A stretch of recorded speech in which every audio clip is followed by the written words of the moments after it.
దేవుని నామమునకు మహిమ కలుగును గాక. ప్రభువునందు ప్రియులారా, మన ప్రభువు రక్షకుడునైన క్రీస్తు యేసు పరిశుద్ధ నామంలో మీ అందరికీ శుభములు.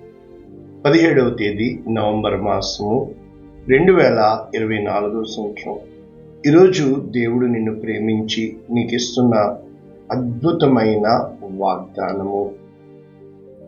నా పూర్ణ హృదయముతో, నా పూర్ణ ఆత్మతో వారిని నిశ్చయముగా ఈ దేశంలో నాటెదను. ఇర్మియా గ్రంథము 32వ అధ్యాయం 41వ వచనం. పూర్తి వచనము ఈ విధము: వారికి మేలు చేయుటకు వారి యందు ఆనందించుచున్నాను. నా పూర్ణ హృదయముతోను, నా పూర్ణ ఆత్మతోను ఈ దేశంలో నిశ్చయముగా వారిని నాటెదను. ఇది వాగ్దానం. ఒకసారి ఇంగ్లీష్లో చదువుకొని మనం నేర్చుకుంటే, Jeremiah chapter 32 verses 41, New International Version. I will rejoice in doing them good and will assuredly plant them in this land with all my heart and soul. అంటే వారికి మేలు చేయుటకు ఎంతగానో ఆనందించుచున్నాను, మరలా వారిని నిశ్చయముగా ఈ దేశంలో నాటెదను. ఈ యొక్క వాక్యాలు మనకి ఎలా ఉంటాయంటే చాలా బాధాకరంగా ఉంటాయి. కారణం ఏంటంటే, ఈ ఇర్మియా గ్రంథం 32వ అధ్యాయము మొత్తము 44 వచనాలు కలవు. ఈ 44 వచనాల్లో మనము చూసినప్పుడు ఎన్ని అద్భుతమైన వాగ్దానాలు మనము దీంట్లో చూడగలుగుతున్నాం. మొదటి కార్యము చూస్తే, జెర్మియా బైస్ హనమేల్స్ ఫీల్డ్. అంటే హనమేలు అనేవాడు జెర్మియా తండ్రి యొక్క తమ్ముడు షల్లూమ్కి కుమారుడు, అంటే కజిన్ అనమాట. ఎందుకు కొన్నాడో మనకు అర్థం కాదు. వెళ్దాం, నేర్చుకుందాము. అయితే మొదటి వచనం నుంచి 15 వరకు. తర్వాత జెర్మియా ప్రేస్ ఫర్ అండర్స్టాండింగ్. ఇర్మియాకి అర్థం కాదు, ఎందుకు కొనమన్నావు, నన్ను ఏం జరుగుతుంది అసలు అని చెప్పి చాలా విషయాలు దేవుడు చెప్తాడు. దానికి మనకి తలా తోక ఉండదు, అర్థమే కాదు. ఎందుకు అంటే అప్పటికే వృద్ధాప్యంలోకి వెళ్ళిపోయాడు ఇర్మియాని 7 సంవత్సరాలకి, అంటే నేను బాలుడను అనవద్దు అని ఇంతకు ముందు నేను నేర్పించాను. బాలుడిగా ఉండగానే ప్రవక్తగా పెట్టాడు. అయితే ఇప్పుడు ఈ వాక్యం చెప్పడానికి నేను ఎన్నో చదివాక క్షుణ్ణంగా వారు చెప్తుంది ఏంటంటే, ఎజ్కియేలు, దానియేలు, తర్వాత ఇర్మియా, వీళ్ళు ఆ కాయా కాలంలో ఉన్నారని, ఇటువైపు అంటే రాయల్ ప్యాలెస్లో దానియేలు ప్రకటన చేస్తున్నప్పుడు, అంటే బబులోన్లో, ఇటుపక్కన ఇర్మియా ఉన్నాడని, ఆ యొక్క దేశంలో చెరపట్టబడిన దేశంలో యెహెజ్కేలు ఉన్నాడని తెలియపరుస్తున్నారు. యెహెజ్కేలు గ్రంథం రాసినప్పుడు మొదటి అధ్యాయం మొదటి వచనం చూస్తే 30వ సంవత్సరం, అది అతని వయస్సుగా చెప్తారు. ఏది ఏమైనప్పటికీ మరి ఇర్మియా 70 సంవత్సరములు ఈ యొక్క బబులోను రాజు వచ్చి కల్దీయుల దేశమునకు ఇచ్చేస్తాడు అని చెప్పబడుతుంది. ఇక్కడ మనము ఇర్మియా ప్రేయరు మనము 16వ వచనం నుంచి 26 వరకు మనం చూడగలిగితే, అక్కడి నుంచి answer the lord answers Jeremiah. 26వ వచనం నుంచి మనకి 35 వరకు దేవుడి మాటలు ఉంటాయి. అక్కడి నుంచి దేవుని వాగ్దానాలు మనము చూస్తే 36 నుంచి ఈ 44 వరకు ఎ ప్రామిస్ ఆఫ్ రిస్టోరేషన్. ఇవే వాక్యాలు యెహెజ్కేలు గ్రంథం 11వ అధ్యాయం 13 నుంచి 21 వరకు ఉంటాయి. ఇప్పుడు నేను మీకు చెప్పాలనుకున్న వాక్య భావం ఏంటంటే, ఎన్నోసార్లు నేను ఈ వాక్యాలు చదివేటప్పుడు బైబిల్ క్షుణ్ణంగా కూర్చొని నేను చదివినప్పుడు నాకు చాలా ఆశ్చర్యం అనిపించింది. మనుషులు పదే పదే తప్పు చేస్తూ ఉంటారు, పదే పదే పడిపోతూ ఉంటారు. దేవుడు కోపపడుతూ ఉంటాడు, దేవుడు వారిని శిక్షిస్తూ ఉంటాడు, మళ్ళా దేవుడే వారిని రప్పిస్తూ ఉంటాడు, మళ్ళా దేవుడే వారిని క్షమిస్తూ ఉంటాడు, మరలా దేవుడే వారికి నేను మేలు చేస్తానంటాడు, నేను పోగొట్టుకుంటానా అంటాడు. ఈ ఇర్మియా గ్రంథము 31, 32, 33 ఆ 29 నుంచి ప్రారంభమవుతుంది. 29:10 ఎలా ఉంటుందంటే, నేను మీ కొరకు ఉద్దేశించిన సంగతులు హానికరమైనవి కావు, మేలు కొరకే అంటాడు. వారి పరిస్థితి ఎటు వెళ్ళాలన్నా కూడా దిక్కు తోచని స్థితిలో, ఏం చేయాలో అర్థం కాని స్థితిలో, నిజంగా దేవుడు ప్రవక్తల్ని నడిపించే విధానము చూస్తున్నప్పుడు చాలా భయంకరంగా ఉంటుంది. ఇక్కడ ఎలా ఉంది స్టోరీ అంటే, చాలా ప్రార్థన చేశాను. ఎందుకు నాటుతావు? ఇప్పుడు ఒక తల్లి గారు ఉన్నారు నాకు తెలిసి, ఆవిడ యాక్సిడెంట్ అయిపోయి బెడ్ మీద పడిపోయింది. అయితే ప్రభునందు ప్రియులారా, డిశ్చార్జ్ చేస్తామంటే ఆవిడ ఎక్కడుంటుంది? ఆవిడ ఎలా ఉంటుంది? కలంట నీళ్ళు ఆగట్లా, చాలా బాధ అనిపిస్తుంది. మన వాళ్ళు, మనకు తెలుసు కదా, ఈ హోమ్ కేర్ నర్సింగ్, ఇటువంటి పెద్ద వాళ్ళని, ముసలి వాళ్ళని మంచి మంచి జీతాలు ఇచ్చి ఫుల్ టైము ఆ యొక్క 2 షిఫ్ట్లు వెళ్ళి చేస్తారు. బోల్డెన్ జీతం వాళ్ళని చూసుకుంటారు. కరెక్టే, పెద్దోళ్ళని చూసుకుంటారు. మరి పేదోళ్ళని ఎలా అనిపిస్తుందంటే, ప్రభువా కరోనా వచ్చింది, పెద్దోళ్ళు నిజంగా ఎంతమంది చనిపోయారు, పేదోళ్ళే చనిపోయారు కదా, ఏంటి ప్రభువా ఇది? దరిద్రం అనేది నిజంగా శాపమా? ఇక్కడ ఈ 32వ అధ్యాయం ఎన్నిసార్లు చదివినా సిద్కియా రాజు కనబడతాడు. ఎలా మొదలు పెట్టాడు? యూదా రాజైన సిద్కియా ఏలుబడి 10వ సంవత్సరం అష్షూరు వారికి ఇశ్రాయేల్ని అప్పగించాడు దేవుడు. తరువాత ఈ యూదా వారిని బబులోను రాజుకి, నెబుకద్నెజరుకి, నా యొక్క నెబుకద్నెజరు నేను తీసుకొస్తున్నానని చెప్పి మరీ చెప్తాడు. ఈ యొక్క ఇర్మియా గ్రంథం అంతా ప్రవచనాలు. దేవుడు ఏమి చేసినా కూడా ఆయన చెప్తూ ఉంటాడు, తెలియపరుస్తూ ఉంటాడు, అర్థమవుతూ ఉంటుంది. కానీ చాలాసార్లు అనుకుంటాం, ఎందుకు ఒక ఫ్రూట్ తిని అవ్వమ్మ గారు ఇంత పని చేశారని. మనము పదే పదే తింటూనే ఉంటాం. ఎలా ఉంటుందంటే, జీవితంలో కీడు వస్తుంది అని తెలిసినా ఆ కీడు ఏ రూపంలో ఉంటుందో తెలియదు కనుక అప్పటి వరకు మనము శ్రద్ధ కలిగి, మెలకువ కలిగి, ప్రార్థనతో ఉంటాం. కానీ ఆ సమయానికి ఎట్నుంచి వస్తుందో వస్తుందండి కీడు. అంతే, ఒక్క చిన్న చిన్న రెప్పపాటులో జరిగే యాక్సిడెంట్ మంచం మీద పడేస్తుంది కదా, అంతే కదా. ఒక చిన్న రెప్పపాటు మనం చూస్తుంటే న్యూస్, ఆ బస్సు నడుపుతున్నాడు ఆయన, బస్సు వెళ్తుంది, వేరే ఊరు వెళ్తుంది, సడన్ గా హార్ట్ అటాక్ వచ్చింది, ఆయన అలా పడిపోయాడు. ఆ బస్సు కొట్టుకుంటూ వెళ్తుంది, వెంటనే ఎలా ఆపాలో తెలియదు, ఒకళ్ళు లోపలికి వెళ్ళి దాన్ని గేరేసి ఆపి. ప్రాణాలు అనేవి మనకి ప్రాణాలు, కానీ దేవునికి ఇదేం కాదుగా. ఆయన మంచివాడు, మేలు చేసేవాడు. ఇక్కడ సిద్కియా రాజు గురించి ఏమని చెప్పబడుతుంది?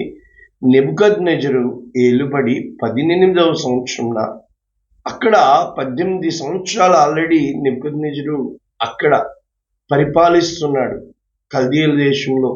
ఇక్కడ 10వ సంవత్సరం సిద్కియా పరిపాలిస్తున్నాడు. ఆ యొక్క బబులోను రాజు దండు వస్తుంది, యెరూషలేమును ముట్టడి వేస్తాది అని చెప్తుంటే సిద్కియా ఇర్మియాతో, ఎందుకు నువ్వు ఇలా ప్రకటిస్తున్నావు? కీడు చెప్తే ఇష్టం అవ్వదు కదా, ఎందుకు బబులోను రాజుకి నువ్వు నన్ను అప్పగించేస్తాడని చెప్తున్నావు? మరలా ఇక్కడ 4వ వచనం ఎంతసేపు చదివానంటే, సిద్కియాను బబులోనుకు కొనిపోవును, నేను అతని దర్శించు వరకు అతడు అక్కడే ఉన్నాను. సిద్కియాకి తర్వాత ఏం జరిగిందని చదివినప్పుడు గుండె పగిలిపోయింది. ఇక్కడ వెంటనే చెప్పేనియండి, సిద్కియాకి ఏం జరిగింది తర్వాత. ఇర్మియా గ్రంథము 39వ అధ్యాయం 6వ వచనం, బబులోను రాజు రిబ్లా పట్టణంలో సిద్కియా కుమారులను అతని కన్నుల ఎదుట చంపించాను. కుమారులను చంపేస్తారు మొదట. మరియు బబులోను రాజు యూదా ప్రధానులందరినీ చంపాను. తరువాత సిద్కియా కన్నులు ఊడదీయించి బబులోనుకు తీసుకుని పోవుటకై సంకెళ్లతో బంధించెను. తరువాత యెరూషలేమును అంతా కూడా వాళ్ళు కాల్చేస్తారు. ఇంకా మళ్ళా రాస్తాడు ఈ ఇర్మియా గారు 52వ అధ్యాయము 8వ వచనంలో మళ్ళా ఉంటుంది.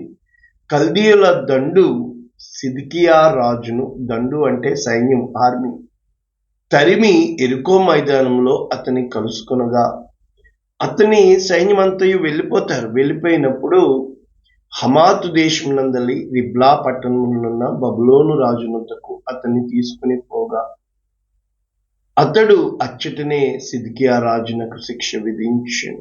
ఇక్కడ మళ్ళా 10వ వచనం, అతని కన్నుల ఎదుట సిద్కియా కుమారులను చంపించి, అధిపతులను చంపించి, సిద్కియా కన్నులు ఊడదీయించి బబులోనునకు మరణమగు వరకు చెరసాలలో. అంటే దేవుడు ఇక్కడ తిరిగి దర్శించడము కొన్నిసార్లు మేలు కొరకు ఇక్కడ చనిపోయాడు, చెరసాలలోనే చనిపోయాడు. చాలా బాధ అనిపిస్తుంది. కువైట్లో కూడా వచ్చి కొంతమంది చెరసాలలో బంధించబడినప్పుడు వాళ్ళు ఏమైపోతారు అన్నప్పుడు గుండె పగిలిపోతూ ఉంటది. నిజంగా నీ జీవితం, నా జీవితం అనేది దేవుడిచ్చిన అవకాశం మాత్రమే. అది మన ఆలోచనలు, మన నిర్ణయాలను బట్టి మన మార్గాలు ఏర్పడుతూ ఉంటాయి. ఇక్కడ ఇంకొక మాట, మంచి మాట ఈ 52వ అధ్యాయంలో చదివి ఎన్నోసార్లు నేను ఇంతగా ఉంటుందా దేవా నీ ప్రణాళిక అని చెప్పి దేవుణ్ణి స్తుతించాను. కారణం ఏంటంటే ఇక్కడ ఇర్మియా గ్రంథము 52వ అధ్యాయము మనం చూసినప్పుడు 28వ వచనం, నెబుకద్నెజరు తన ఏలుబడిలో 7వ సంవత్సరంన 3023 యూదులను క్యాప్టివ్స్ అంటారు, తీసుకెళ్ళిపోయారు. ఓకే, ఎంతమంది ఇక్కడ మనం చూడాలి లెక్క, 3023 యూదులు, 323. నెబుకద్నెజరు ఏలుబడి యందు 18వ సంవత్సరమున, అక్కడ 7వ సంవత్సరం, ఇప్పుడు ఇక్కడ 18వ సంవత్సరం, యెరూషలేము నుండి 832 నెబుకద్నెజరు ఏలుబడి యందు 23వ సంవత్సరంన 745 మనుష్యులను, మొత్తం కలిపి 4600 మందిని యుద్ధ ఖైదీలుగా, బానిసలుగా ఎత్తుకుని వెళ్ళిపోయాడు. అయితే 31వ వచనం, యూదా రాజైన యెహోయాకీను చెరపట్టబడిన 37వ సంవత్సరం, అంటే 37 సంవత్సరాలు ఈ యెహోయాకీను చెరసాలలో ఉన్నాడు. అక్కడ 12వ నెల 25వ దినమున బబులోను రాజు అయిన ఎవిల్మెరోదకు, అంటే ఎవిల్ మెరోదకు తన ఏలుబడి యందు మొదటి సంవత్సరంన యూదా రాజైన యెహోయాకీనుకు దయ చూపించి బందీ గృహంలోంటి అతన్ని తెప్పించి అతనితో దయగా మాట్లాడి అతనితో కూడా బబులోను నుండి రాజుల సింహాసనము కంటే ఎత్తైన సింహాసనము అతనికి నియమించాను. అతడు తన బందీ గృహ వస్త్రములు తీసివేసి వేరు వస్త్రములు ధరించుకుని జీవిత కాలమంతయు రాజు సన్నిధిని భోజనం చేసింది. చూసారా, నేను అది పూర్తిగా చదివినప్పుడు ఇంచుమించు 54 సంవత్సరాల వయసు అప్పటికి యెహోయాకీనుకు వచ్చింది. తన 17 సంవత్సరాలకి వాళ్ళు యుద్ధ ఖైదీలుగా ఎత్తుకుని వెళ్ళిపోయారు. 38 సంవత్సరాలు అతను పడిపోయిన వ్యక్తిని చూస్తాం కదా. ఇక్కడ దేవుడు ఆ ల్యాండ్ కొనమంటున్నాడు. దానివల్ల ఏం ప్రయోజనమో కూడా ఇర్మియాకు తెలీదు. ఇర్మియా చనిపోయాడు. అక్కడ క్రయపత్రము ఇవన్నీ వాళ్ళు ఆ యొక్క యేసుక్రీస్తు ప్రభువుల వారు ఏ విధముగా ఆ ముద్రలు విప్పుతారో ప్రకటన గ్రంథం 5వ అధ్యాయం రాస్తున్నారు. అంటే నేను ఏం చెప్పడానికి ప్రయత్నిస్తున్నానంటే ద్వితీయోపదేశ కాండము 28:63 వాక్యం చెప్తుంది, మీకు మేలు చేయుచు మిమ్మును విస్తరింపచేయుటకు మీ దేవుడైన యెహోవా మీ యందు ఎట్లు సంతోషించునో అట్లు మిమ్మును నశింపచేయుటకు, మిమ్మును సంహరించుటకు యెహోవా సంతోషించు. చూసారా, అంటే ఇప్పుడు నేర్చుకున్నాం కదా, ఆయన దేని యందు సంతోషిస్తాడు? ఇక్కడ మేలు చేటుకు సంతోషిస్తాడు, ఇక్కడ కీడు చేటుకు సంతోషిస్తాడు అని. కానీ నిజంగా ఆయన మనలాగా వెంటనే తొందరపడే దేవుడు కాదు. ఎన్నో అవకాశాలు ఇస్తాడు. పరిస్థితులు చక్కబెట్టుకోండి, మీరు సరిదిద్దుకోండి, మీ ప్రవర్తన మార్చుకోండి. ఇవన్నీ జరిగినాయి. అదిగో వాక్యం చెప్తుంది, అక్కడ చరిత్ర చెప్తుంది. The time line of Daniel 605 BC అని చెప్పబడుతుంది. అదే విధముగా ఈ 70 years అంటే 70 సంవత్సరాలు పాడైపోయినప్పుడు, అంటే ఆలోచించండి, ఆ సమయంలో పుట్టిన వారి పరిస్థితులు ఏంటి? మరి మనము ఐగుప్తు దేశంలో 430 సంవత్సరములు అక్కడ అమ్మివేశాడే దేవుడు. అంటే 430 ప్లస్ ఈ 70 చూసారా? అంటే మరి న్యాయాధిపతులు గ్రంథం చదివినప్పుడు అక్కడ ఖచ్చితంగా వాళ్ళ ఎన్ని సంవత్సరాలు అమ్మివేయబడ్డారో రాయబడుతూ ఉంటుంది. ఈరోజు వాక్యము నీకు నాకు దేవుడు ఇస్తున్న గొప్ప వాగ్దానముతో కూడిన వాక్యము ఏంటి అని అంటే, ఇర్మియా గ్రంథము 29వ అధ్యాయము దేవుడు నీకు నాకు చెబుతూ ఎలా చెప్పబడుతుంది? 10వ వచనం, యెహోవా ఈ ఆజ్ఞ ఇచ్చుచున్నాడు, బబులోను రాజ్యమునకు 70 సంవత్సరములు గతించిన తరువాత, అంటే శత్రువులు అప్పుడు వరకు కూడా తల ఎత్తుకుని తిరుగుతారు, గర్వంతో ఉంటారు. ఎందుకంటే దేవుడు కన్నీటితో నింపబడతాడు. తన సొంత బిడ్డలు, తన సొంత ప్రజలు, తన సొంత మందిరమును వాళ్ళు నాశనం చేసేస్తున్న దేవుడు ఏమీ చేయలేక, ఎందుకు? తన సొంత బిడ్డలైన ఇశ్రాయేలీలు ఆ యొక్క యెరూషలేములో హేయమైనది విగ్రహారాధన చేసినప్పుడు, ఆ యొక్క వారు తమ బిడ్డల్ని బలి అర్పించినప్పుడు ఏ విధముగా బయలుదేవతను పూజించారో దేవుడు శుద్ధి చేసే దేవుడు. దేవునికి రహస్యాలు తెలుసు, మనకి పైనుంచే తెలుసు. మనం అంతలో కనబడి అంతలో మాయమైపోయే వాళ్ళము. ఇక్కడ దేవుడు చెప్తున్న మాట ఏంటంటే, 70 సంవత్సరములు గతించిన తరువాత మిమ్మును గూర్చి నేను పలికిన శుభవార్త నెరవేర్చి ఈ స్థలమునకు మిమ్మును తిరిగి రప్పించినట్లు నేను మిమ్మును దర్శించెదను అని చెబుతూ, నేను మిమ్మును గూర్చి ఉద్దేశించిన సంగతులు రాబో కాలమందు నిరీక్షణ కలుగునట్లుగా సమాధానకరమైనవి కానీ హానికరమైనది కాదు అంటాడు. కానీ మనం ఏం చేయాలా? ఆయనకి మొర్ర పెట్టాలా, ప్రార్థన చేయాలా, ఆయన్ని వెతకాలా, ఆయన గూర్చి విచారణ చేయాలా పూర్ణ మనస్సుతో, పూర్ణ ఆత్మతో. అప్పుడు చెప్తున్నాడు, నేను మిమ్మును చెరలో నుండి రప్పించెదను, అప్పుడు ఏ చెరలోకి ఎవరు తీసుకెళ్ళిపోయారో వాళ్ళకి నేను తీర్పులు తీరుస్తాను అని చెప్పుతూ దేవుడు చెప్తున్నాడండి. కాబట్టి ఈ రోజున దేవుడు ఇక్కడ ముగిస్తే, ఇర్మియా గ్రంథము 32వ అధ్యాయము 27వ వచనంలో దేవుడు ఆ యొక్క ఇర్మియా చేసిన ప్రార్థనకి జవాబు ఇస్తూ, నేను యెహోవాను సర్వశరీరులకు దేవుడను, నాకు అసాధ్యమైనది ఏదైనా ఉన్నా అని చెబుతూ, ఈ పట్టణమును కల్దీయుల చేతికి, బబులోను రాజైన నెబుకద్రెజరు చేతికి అప్పగింపబోచున్నాను అని చెప్పుతూ తన ప్లాను ఏమని చెప్తున్నాడు?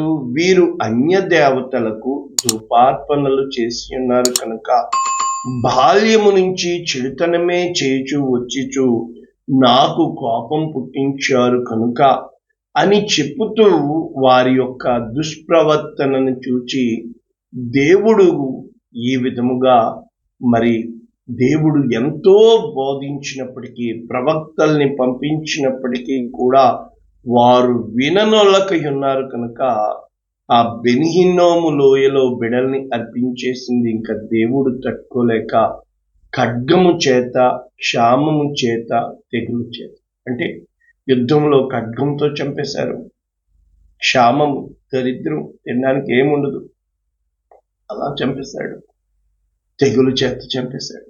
కాబట్టి ఇప్పుడు చెప్తున్నాడు 37వ వచనం నుంచి, నేను ఏ దేశములకు వెళ్ళగొట్టినో అక్కడ నుండి తిరిగి ఈ స్థలమునకు సమకూర్చి నేను వారికి దేవుడుగా ఉంటాను, వారు నాకు ప్రజలై ఉంటారు అని చెబుతూ వారి కుమారులకు మేలు కలుగుటకై వారు నిత్యము నాకు భయపడినట్లు ఏక హృదయము ఏక మార్గము దయచేయుదును అని చెబుతూ నిత్యమైన నిబంధన. కనుక ఇవి ఇంకా జరగలేదు, జరుగుతాయని చెప్తున్నారు. కానీ వాళ్ళు దేశంగా ఫామ్ అయ్యారు, ఇంకా ఎంతో మంది రావాల్సిన వాళ్ళు ఉన్నారు. ఇవన్నీ దేవుడు తన కొరకు తన నిమిత్తం మనం చేస్తున్నాడు.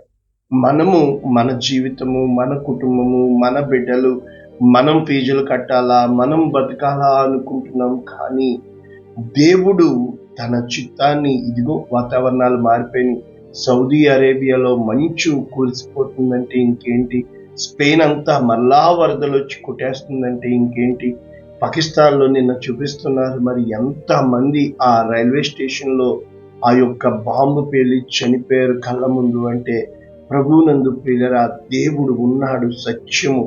ఆయన నీకు మేలు చేయుటయందు ఆనందిస్తున్నాడు. ఆయన త్వరపడి కోపపడు, ఆయన వెంటనే కూడా దీర్ఘశాంతము కలవాడు. నీకు ఈరోజు ఇవ్వబడుతున్న అవకాశము, నీకు ఈరోజు ఉన్న క్షేమము ఎల్లకాలము ఉంటుందని గ్యారంటీ లేదు. నిజంగా ఈ తల్లుల్ని నేను చూస్తుంటే ఇక్కడ ఎంతగా వారి బాధలు, వారి వేదన, డ్యూటీలు, పార్ట్ టైంలు, ఓవర్ టైంలు బిడల కోసం పంపిస్తుంటే ఆ బిడల కోసం కన్నీరు కార్చుతూ వారు నా బిడ్డలు ప్రయోజకులు అవ్వాలి, నాకులా కష్టపడకూడదని ఏడుస్తుంటే ఎంత గుండె పగిలిపోతుందో తెలుసా. మరి దేవుడు నీ హృదయాన్ని చూడ్డా? దేవుడు మేలు చేసేవాడే దేవుడు కదా, కీడు చేసేవాడు కాదు కదా. కానీ వాక్యం క్షుణ్ణంగా చెప్తే ఆయన కీడు అంగీకరించినప్పటికీ ఆయన మంచివాడుగా మనతో ఉండే దేవుడుగా ఉన్నాడు. ప్రార్థన చేస్తాం. పరిశుద్ధుడా, ప్రేమ కలిగిన తండ్రి, విత్తబడిన వాక్యమును నూరంతలుగా వీళ్ళు ఫలింపచేయమని, అనేక మందికి దీవెనకరంగా చేయమని, నిశ్చయముగా నీ కృపాహస్తాలకు వీరిని అప్పగిస్తూ నీవు మేలు చేసే దేవుడు అని యేసు శ్రేష్టమైన నామమున దీవిస్తున్నాము తండ్రి. Amen. God bless you all. దేవుడు మిమ్మల్ని దీవించును గాక. ఆమేన్.